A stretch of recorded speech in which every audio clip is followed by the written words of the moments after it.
শুভ সকাল আমার প্রিয় বন্ধুরা, তোমরা কেমন আছো? আশা করি যে যেখান থেকে আমার ভিডিও দেখছো অনেক ভালো আছো, সুস্থ আছো। আসানসোল থেকে আমি অর্পিতা, তোমাদেরকে সাথে নিয়ে আবার একটা দিনে শুরু করে দিলাম। এখন বাজে সকাল 7:30 আর এখন থেকেই আমি ব্লগটা শুরু করে দিলাম। প্রত্যেক দিনের মতো আমি আজকেও সকালবেলা দৌড়ে জলমারলি করে তুলসীকে জল দিয়ে এক কাপ চা খেয়ে নিয়েছি। তারপর কিন্তু চটপট করে কাজগুলো ছাড়তে লেগে গেছি। এবার তোমাদের মনে হচ্ছে এত বাসন কুসন কেন বের করেছি, তো তোমরা সম্পূর্ণ ভিডিওটা দেখলে সবই জানতে পারবে।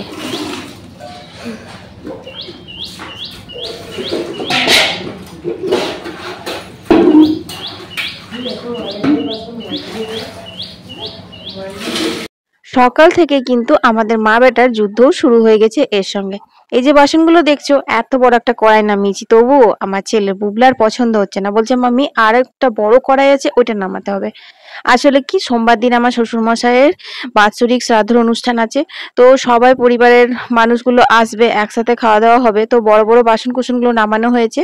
তো ওকে আমি অনেকবারই বলছি যে এইগুলোতে আগে রান্না বান্না হতো, আমি জানি কতটা কি লাগবে না লাগবে, কিন্তু ও সেই তালুকদার করেই যাচ্ছে। তো যাই হোক, দেখো এখানে আমি বাসনগুলো এখন ধুয়ে নিচ্ছি। এগুলো তো ধোয়া বাসন, জাস্ট একটু নিরমা দিয়ে আর একটু জল বুলিয়ে নিচ্ছি, কারণ বছর খানেক হয়ে গেল এই বাসনগুলো বেরোয়নি, সেই জন্য।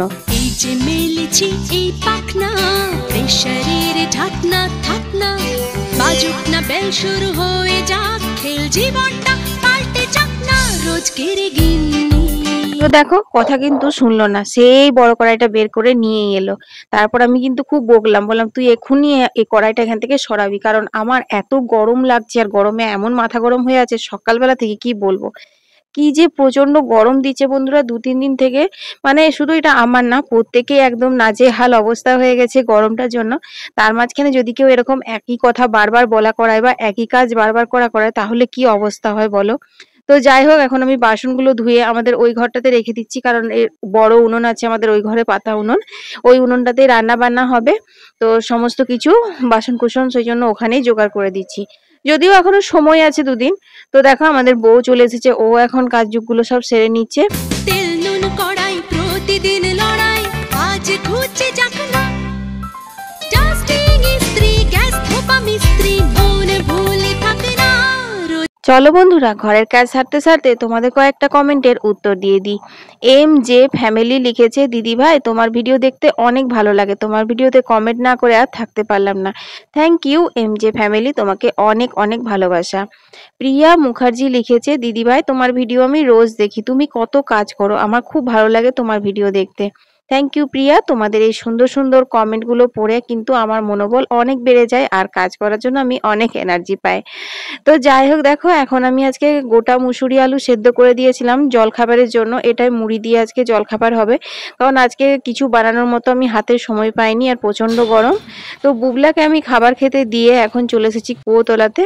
তো এই যে ঘর মুছেছে বউ, তো বালতিটা একটু ভালো করে ধুয়ে নিচ্ছি, কারণ ফিনাইল দিয়ে ঘর মোছা হয়, তো তারপর দেখবে একটা কিরকম ফিনাইলের গন্ধটা রয়ে যায় ধোয়ার পরেও, যেহেতু উবুর করা থাকে সেই জন্য। তেল নুন কড়াই প্রতিদিন লড়াই, আজ খুঁজছে যাকনা, ডাস্টিং ইস্ত্রি গ্যাস ধোপা মিস্ত্রি, মন ভুলে থাকে না রোজকের গিন্নি, রোজকের গিন্নি, রোজকের গিন্নি। উত্তর দিবস হাতে হাতে 10-10 তাক লেগে যাকনা। আজকে করব মোরালা মাছ নেনুয়া দিয়ে। সেদিনকে কিন্তু নেনুয়া চিংড়িটা দারুণ হয়েছিল খেতে, বুবলার বাবা আর বুবলার সবার খুব পছন্দ হয়েছিল, তাই আজকে মোরালা মাছ করব। কিন্তু বুবলা মোরালা মাছের টক চুটচুটিটাই করতে বলেছিল, কারণ ওটা বুবলা খুব ভালো খায় আর আমারও ভালো লাগে। তো বুবলার বাবা আবার বলছে না, টক আজ করো না, আজকে নেনুয়া দিয়েই করো। তো সেই জন্য তো দেখো মাছ ভাজতে বসেছি, তখন বিড়ালটা কেমন চলে এসেছে। প্রথমে যখন মাছগুলো দিচ্ছিলাম তখন খাচ্ছিল না জানো তো, তারপরে আবার নিজেই খেতে লাগলো। এই বিড়ালটা না আমাদের পোষা বিড়াল না, কিন্তু আমাদের বাড়িতে মাছ বাছার সময় তোমরা তো আমার ব্লগে দেখেইছো থাকেও। এমনকি যদি মাছ নাও বাছি, শুধু কুয়োতলায় যদি কোনো কাজের জন্য জল তুলি, তো ও মাছ বাছছে মনে করে চলে আসে। তো বিড়ালটা না খুব অনেস্ট জানো তো, যে মানে পায়ের ফাঁক দিয়ে বা একটু দৌড়াধাপা করে খেয়ে নেবে সেরকমটা কিছু করে না। তো দেখো আমি না বড় বাটি আনতে ভুলে গেছি, তো বুবলাকে বাটি আনতে বললাম। আর এরকম ভাবে হাত দিয়ে আলগা আলগা করে যদি খসখসে জায়গাতে ঘষে দেওয়া হয় না, তো ছোট মাছের আঁশগুলো উঠে যায়। আর ছোট মাছ ধোয়ার সময় যদি জলে একটু নুন মিশিয়ে দেওয়া হয়, তাহলে যে কি ঝরঝরে পরিষ্কার হয় মাছটা, আমাদের বলে বোঝাতে পারবো না। আমি তো অনেকবার ইউটিউবে দেখেছিলাম, তারপর একদিন ট্রাই করেছিলাম, তারপর থেকে আমি নুন ছাড়া ছোট মাছ ধুইই না। তো দেখো খুব সুন্দর করে ধুয়ে নিয়েছি। আর চলো এখন কোতলাটাও ধুয়ে দিই, কারণ মাছের আঁশ শুকোতেও নেই আর ডেঙাতেও নেই। জীবনের গল্প হোক যত অল্প, খানিক বদলাক না। মাছে শুধু লবণ মাখিয়ে রাখলাম, হলুদ দেবো না, তাহলে নেতিয়ে যাবে। তো তারপর দেখো এখানে সিকেতে তুলে দিলাম, কারণ অনেকগুলো বাইরের বেড়াল আসতেই থাকে, রান্নাঘরে যদি ঢুকে মুখ দিয়ে দেয় সেই জন্য। তারপর দেখো এখন কিন্তু খুব একটা বেলা হয়নি, এখন 9টা বাজে। আজকে কত তাড়াতাড়ি কলের জল দিয়ে দিয়েছে। তো যাই হোক, মানে ঘরের একটাও কাজ হয়নি জানো, এখনো পর্যন্ত আমার রান্নাঘরটাও ভালো করে পরিষ্কার করা হয়নি, আর কলের জল চলে এসেছে। তো বালতিটা ভরতে দিয়ে আমি দেখো মাটির হাঁড়িটা ধুয়ে নিচ্ছি। তো মাটির হাঁড়িটা প্রায় প্রত্যেক দিনই ধুয়ে পরে তারপর টাটকা জলটাই ভরি। সারাদিন খাওয়া হয়, এক হাঁড়ি জলে আমাদের মোটামুটি সারাদিন চলে যায়। সন্ধ্যার দিকে অল্প একটু ঢালতে হলে ঢালি, আবার কোনো কোনো দিন ঢালিও না। কিন্তু মাটির হাঁড়ির জলটা যে কি ঠান্ডা হচ্ছে না বন্ধুরা, কি বলবো। তবে এই 3-4 দিন যা দুধর্ষ গরম দিয়েছে, তাতে করে মাটির হাঁড়ির জল খেয়ে তেষ্টা মিটছে না, মনে হচ্ছে একটু ফ্রিজের জল খায়। তো বোতলে ফ্রিজের জলও ভরতেই হচ্ছে, কিছু করার নেই। তো যাই হোক চলো এখন আমি টকটক করে জলগুলো নিয়ে নিই। প্রতিদিন লড়াই, আজ ঘুচে যাক না। ডাস্টিং ইস্ত্রি, গ্যাস ধোপা মিস্ত্রি, মনে ভুলে থাকে না। রোজকের গিন্নি, রোজকের গিন্নি, রোজকের গিন্নি। উত্তর দিবস এদিকে তো খাবার জলগুলো নিয়ে নিয়েছি, এরপর চলো ওই যে রান্না হবে সোমবার দিনকে, সেই জলটা নিয়ে নিই। তো এইখান থেকে না দুটো পাইপ লাগালে খুব সুন্দর, জানো ওই ঘরের দরজা অবধি আমাদের পাইপটা চলে যাচ্ছে, বেশ ভালোই হলো জানো তো, বইতে হলো না। আর না হলে পরে ওইখান থেকে আমি কিন্তু বয়ে বয়ে এই ঘরের ঠাকুর সেবা বলো বলো ভোগের জলগুলো যখন রাখি, তখন বয়ে বয়ে নিয়ে আসি। এবার জানা গেল যে হ্যাঁ, এই দুটো পাইপ যদি একসাথে জয়েন করা হয় তাহলে এতটা দূর চলে আসবে। আসলে তোমরা ক্যামেরাতে বুঝতে পারো না, আমাদের এই ঘরগুলো না ওইদিকে দালান ঘরের থেকে অনেকটাই দূরে, আমাদের উঠোনটা অনেক বড়। তো দেখো ওখানে জলগুলো নিয়ে নিয়েছি, তারপর আমি অনেকগুলোই কাজ সেরেছি, সেগুলো আর তোমাদের সঙ্গে শেয়ার করলাম না। তারপর এখন অনেক বেলা হয়ে গেছে, চলে এসেছি রান্নাঘরে। তো লাউ শুক্তো করব, এখানে নেনুয়া কাটা হয়েছে মোরলা দিয়ে করব, আর এখানে শাক কাটা হয়েছে, শাক ভাজা করব। এর মধ্যে 2 রকমের শাক আছে, সজনে শাক আছে আর নোটে শাক আছে। আর এখানে আমের টক করব, আম কাটা হয়েছে। আর এই যে কাঁচা কুমড়ো, এটা কিন্তু আমাদের বাগানের কুমড়ো জানো তো, হনুমানের ডাঁটা ভেঙে দিয়েছিল সেই জন্য তোলা হয়েছে। তো এটা ছক্কা বানাবো, এটা রাত্রের জন্য, দিনের জন্য না। তো সমস্ত কেটে দিয়েছে। তো আগের দিন জানো লাউ শুক্তো করেছিলাম, খেতে খুব ভালো হয়েছিল, কিন্তু আগের দিন তোমাদের সাথে রেসিপিটা আমি শেয়ার করিনি। তো ভাবলাম আজকে তাহলে রেসিপিটা একটু শেয়ার করে দিই। আর মা বললো যে আগের দিনের মতো লাউটা ভালো করে কর। তো সেই জন্যই ভাবলাম তাহলে চলো, ওদেরও পছন্দ হয়েছে। তো যাই হোক, এমন বিশেষ কিছু না, লাউটা দিয়ে এই যে পাকা পাকা লঙ্কাগুলো দিচ্ছি, পাকা লঙ্কা দিতে হবে তার কোনো মানে নেই, কিন্তু তোমরা তো জানো যে আমি রান্নাতে এই পাকা পাকা লঙ্কাগুলো দিতে না খুব ভালোবাসি, সেই জন্যই দিই। আর নুন হলুদ দিয়ে ভাপিয়ে দেবো। কালকে জানো তো অনেকগুলো লঙ্কা এনেছে বুবলার বাবা, তার মধ্যে এত পাকা পাকা লঙ্কা আছে, আমার না এত মন খারাপ লাগছে মিঠুর জন্য, কি বলবো। মিঠু যখন ছিল তখন আমি যখন বাজারে যেতাম, আমরা তো একটা দোকান থেকেই লঙ্কা আদা এসবগুলো কিনি, একটাই মানে দোকান, ওখান থেকে আমরা প্রত্যেকবারই কিনি, আসানসোলের। তো ওই লোকটা আমাকে চিনে গেছিল, একদিন বলেছিলাম যে আমাকে 2টো পাকা লঙ্কা দিয়ে দেবেন। তো তো ও বলেছিল তোমাদের বাড়িতে মিঠু আছে, আমি বললাম হ্যাঁ। তারপর থেকে যখনই লঙ্কা কিনতাম 2-4টে করে, মানে ওজন ছাড়া আর কি, পাকা লঙ্কা মিঠুর জন্য ভরে দিত। তো সেই জন্য না খুব মন খারাপ লাগছে। আর মিঠু জানো তো অন্য কোথাও যায়নি, আমাদেরই বাগান, মানে আমাদের বাগান না, আমাদের পাশের বাড়ির বাগানের একটা গাছে বসে থাকে, সারাদিন মামা মামা মিঠু মিঠু করে। এবার হয়তোবা আমি উঠোন থেকে সাড়া দিই, ও সাড়াটা শুনতে পায়, হয়তো আমাকে দেখতে পায় না, নামতে পারে না, এরকম কিছু একটা হবে হয়তো। সেই জন্য না মনটা আমার আরো বেশি খারাপ হয়ে যায় মিঠুর জন্য। তো চলো শুক্তোর মশলাটা রেডি করে নিই। মশলা বলতে দেখো এটা হচ্ছে সাদা তিল, সাদা তিলটা আমি শুকনো কড়াইয়ে হালকা নেড়ে নিলাম। ওই মানে যতক্ষণ না সুগন্ধ বেরোচ্ছে ততক্ষণ একটু নেড়ে নিতে হবে, খুব পুড়িয়ে ফেললেও চলবে না। তারপর আমি এটা ঢেলে এর মধ্যে নিয়েছি হচ্ছে সাদা সর্ষে আর পোস্ত, ওইগুলো আমি শুকনো কড়াইয়ে হালকা করে ভেজে নেব। তো চলো এবার আমি কাঁচা কুমড়ো তরকারিটা চাপিয়ে দেবো, তারপর ওই মশলাটা বেটে নেব। তো বিশেষ কিছু দিলাম না, এই কাঁচা কুমড়ো তরকারিতে কিন্তু কোনো রকম মশলা লাগে না, শুধু ফোড়নের গন্ধতেই কিন্তু রান্নাটা খুব সুস্বাদু হয়ে যায়। ওই তো জিরে, শুকনো লঙ্কা আর হিং ফোড়ন দিলাম, ব্যাস। তারপর নুন হলুদ দিয়ে দিয়েছি, আর অল্প একটু নামের মানে নাম মাত্র বলতে পারো জিরে গুঁড়ো দিলাম, ওটা না দিলেও কিন্তু চলবে। তো এরপর নাড়াচাড়া করে আর গ্যাসটা সিমে করে দিলাম, আর দুটো তেজপাতা দিয়ে ঢাকা দিয়ে দেবো, ব্যাস। এটা তোমার সিমে আছে তো ওরকম ভাবে সেদ্ধও হয়ে যাবে। আর এখানে দেখো এটা কিন্তু ঠান্ডা হয়ে এসছে। চলো আমি তো শিলনোড়ায় বাটবো, তোমরা চাইলে মিক্সিতেও বাটতে পারো। তো শিলনোড়ায় বাটলে পরে তোমরা শুকনো গুঁড়ো করতে পারো, জল দিয়েও বাটতে পারো, আর যদি তোমরা মিক্সিতে বাটতে চাও সেই ক্ষেত্রে তোমরা শুকনো গুঁড়ি করে নিতে পারো। তো এইটার এত সুন্দর গন্ধ না, আর স্বাদটাও লাউয়ের কিন্তু একদম অন্যরকম হয়ে যায়। আসলে কি বলতো বন্ধুরা, এই গরমে না কিছু খেতে ইচ্ছে করছে না, বিশেষ করে নিরামিষ পদগুলো যদি একটু অন্যরকম করে করা যায় তাহলে কিন্তু খেতে খুব ভালো লাগে। আর মা তো সারা মানে 12 মাস নিরামিষ খায়, তো সেই জন্যই আর কি এত ব্যবস্থা করা। কিন্তু আজ যা গরম না, আমার খুব কষ্ট হচ্ছে। তোমরা ওই যে দেখলে কলের জল নিতে, তারপর কিন্তু জলটা বন্ধ হয়ে গেছিল জানো তো। তারপর আবার জল এসেছে তোমার 11টার সময়। তো এই ব্রহ্ম রোদে এতগুলো জল পাইপ টেনে টেনে এই ঘর ওই ঘর করে নিতে না, মানে আমি কি অবস্থা হচ্ছে কি বলবো। তো বুবলা ঘরে আছে, তাই বুবলাকে বললাম যে আজ আর জল খাবার খাওয়ার সময় হবে না, তুই আমাকে একটু ছাতু শরবত করে দে। তো ওকে তো জানোই, ধরে আনতে বললে বেঁধে নিয়ে আসবে। ছাতু শরবত করতে বললাম তো 3টে গ্লাস নিয়েছে, একটা গ্লাসে ছাতু, একটাতে জল, একটাতে চিনি, তারপর এটা থেকে ওটা, ওটা থেকে সেটা ঢেলে ঢেলে সারা ঘর ছিটিয়ে সারা ডাইনিং টেবিল করে, মানে কি অবস্থা করেছে কেউ কি বলবো। দেখেই না আরো মাথাটা গরম হয়ে গেছিল। তো যাই হোক, কিছু আর বললাম না, কারণ যদি কেউ এক গ্লাস জলও আমাকে গড়িয়ে দেয় তাতেও আমার মনে হয় যেন অনেক উপকার হচ্ছে। একা সংসারে এত মানে খাটালি হয়ে যাচ্ছে আমার। তো তোমাদের সাথে গল্প করতে করতে লাউ শুক্তো কিন্তু রেডি হয়ে গেছে। ফোড়নে শুধু রাঁধুনি দিয়েছিলাম, আর দিয়েছিলাম হচ্ছে বিউলির ডালের বড়ি। তারপর সেদ্ধ করা লাউটা দিয়ে আর ওই মশলাটা দিয়ে নেড়েচেড়ে নামিয়ে নিলাম। এরপর অল্প একটু কাঁচা সর্ষের তেল দিয়ে রেডি হয়ে যাবে লাউ শুক্তো। লাউ তো এই গরমকালে খাওয়া খুবই ভালো। লাউ আমাদের কিন্তু ডিহাইড্রেশনের হাত থেকে রক্ষা করে। লাউ কিন্তু প্রচুর জল থাকে। তাছাড়া লাউ কিন্তু লিভারে হজম শক্তিকে অনেক বাড়িয়ে তোলে। আমাদের ডাইজেস্টিভ সিস্টেমকেও কিন্তু অনেক ভালো রাখতে সাহায্য করে। যেটুকু লাউ সম্পর্কে জানতাম তোমাদের সঙ্গে শেয়ার করলাম। তোমরা যদি আরো বেশি কিছু জানো যেটা আমি বলিনি, সেটা তাহলে আমাকে কমেন্টে জানিয়ে দিও, কারণ জানার কোনো বয়স থাকে না, আর জানার কিন্তু কোনো রকম সময়ও থাকে না। আর আমাদেরকে সমস্ত রকম জেনে রাখাই ভালো, কখন কি দরকার পড়বে কে বলা যায়। যাই হোক, এই জন্য বাঙালিরা বলে সাধের লাউ। হ্যাঁ, সাধের লাউয়ের অনেক উপকারিতা আছে। তো সেই সব গল্প করতে করতে আমি চলে এসেছি নিরামিষ রান্না ছেড়ে আমিষের দিকে, মানে নিরামিষ রান্নাগুলো হয়ে গেছে। কড়াইয়ে অল্প একটু সর্ষে তেল দিয়ে ভালো করে কড়াইটা গরম করে নিয়েছিলাম, তারপরে এই মাছগুলো ভাজলাম। তো মাছগুলো যতটা সুন্দর করে আমি তেলের উপর দিয়েছিলাম ততটা সুন্দর করে আমি নামাতে পারিনি। জানি না সেটা কি কারণে, মানে আমার মোটা খুন্তি না কিসের জন্য, না কড়াইটা আরো তাতাতে হতো জানি না।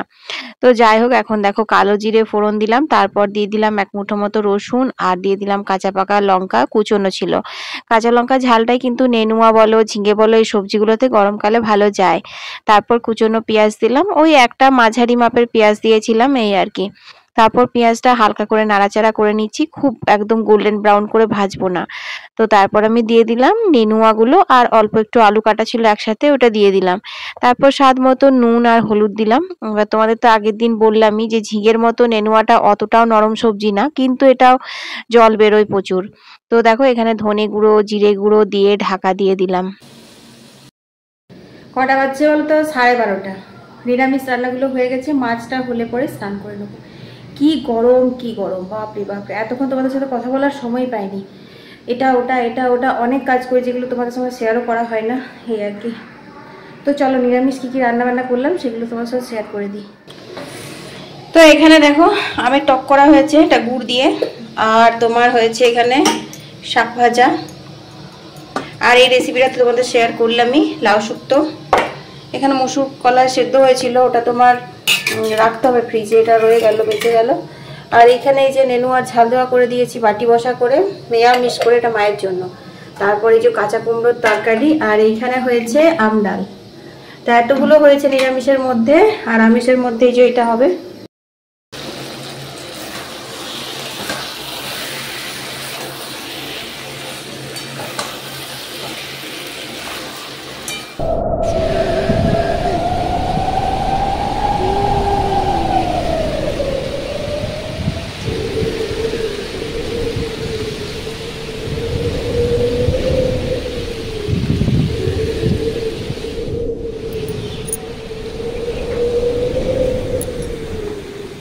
তো বিকেলবেলা যখন ঘুম থেকে উঠলাম এমন ভাবে ঝড় আর কালো করে মেঘ এসেছিল, ভাবলাম এই বুঝি সব ভাসিয়ে দিল। কিন্তু কোথায় মেঘ আর কোথায় ঝড় হাওয়া, সব বন্ধ হয়ে গেল, একদম নিস্তব্ধ হয়ে গেল। শুধু ঢুকলো ঘরে মুঠো মুঠো ধুলো আর শুকনো পাতা। তো সমস্ত কিছু ঝাটপাট দিলাম, তারপর চুলটাও বেঁধে নিয়েছি।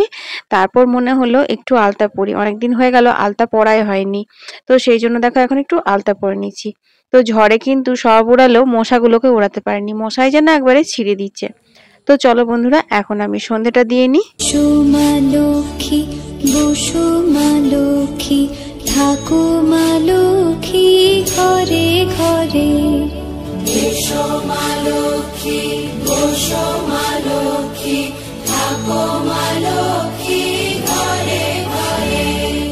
গাছে থাকা ফুল ফলার মাঠে সোনার ধান, ও মা গাছে থাকা ফুল ফলার মাঠে সোনার ধান। দুধে ভাতে বেঁচে থাক মা তোমার সন্তান, ও মা তোমার সন্তান। এসো মা লক্ষ্মী বসো মা লক্ষ্মী, এসো মা লক্ষ্মী।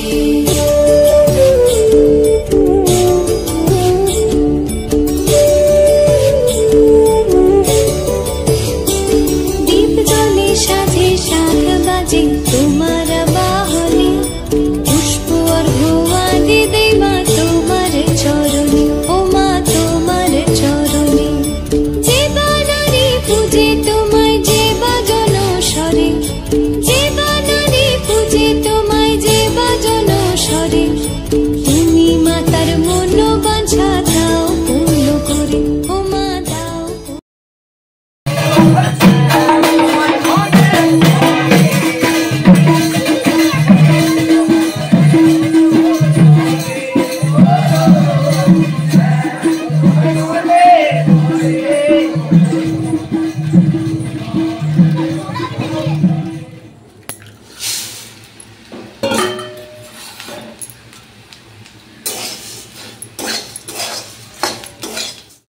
তো বন্ধুরা, আজকে যেটা দেখলে ওটা গৌরমণ্ডলী বেরিয়েছে, ওই যে গোয়ালাপাড়ায় কীর্তন হচ্ছে, তো রাস কীর্তন, তো সেই গৌরমণ্ডলী বেরিয়েছিল। তো ওটাই তোমাদের সাথে একটু শেয়ার করলাম। তারপর দেখো আবার রান্নাঘরে চলে এসেছি। আজকে তোমার এই যে হলুদ মুড়ি, স্যাও, ছোলা, এগুলো একটু গরম করে নেড়ে নিচ্ছি। এগুলো খেতে খুব ভালো লাগে এইভাবে।